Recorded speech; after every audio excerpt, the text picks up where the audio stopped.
Bonjour et bienvenue sur DigiSchool. Je suis Floriane Charton, votre professeure de sciences économiques et sociales. Aujourd'hui, nous allons étudier l'action publique et la régulation, et plus particulièrement la redistribution horizontale.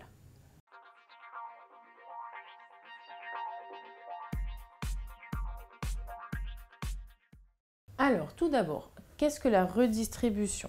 Alors, la redistribution, c'est un mécanisme qui est mis en place par l'État, toujours, et en fait qui consiste à verser des sommes à l'État, donc on appelle des cotisations, et on va en attendre en retour potentiellement des versements de la part de l'État le jour où on en aura besoin.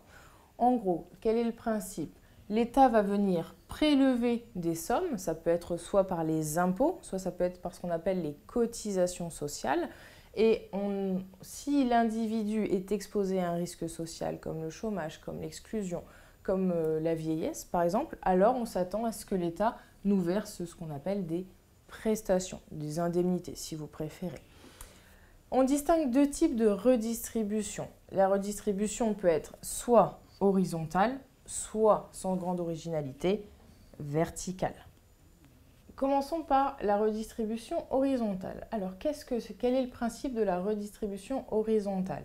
Dans le cas de la redistribution horizontale, l'État ne prend pas en compte en fait le revenu des individus. C'est-à-dire que les prestations qui vont être versées aux individus, les indemnités qui vont nous être versées, elles sont indépendantes de nos revenus.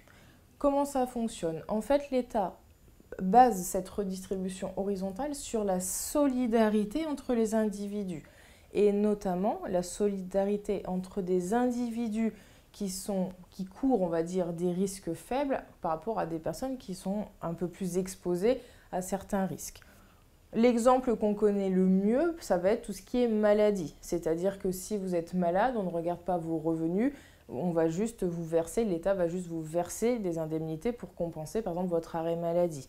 Et en fait, la redistribution, elle est horizontale parce qu'elle se fait entre les malades et les bien portants. Il n'y a pas de question de haut ou de bas revenus, ce qui explique qu'en fait, on met tous les individus sur un pied d'égalité, socialement parlant évidemment, et donc l'État va appuyer lourdement cette redistribution sur la solidarité entre les individus. Merci d'avoir visionné cette vidéo, j'espère qu'elle vous aura été utile. N'hésitez pas à vous abonner à la chaîne et si vous avez des questions, laissez-les en commentaire. À bientôt sur DigiSchool.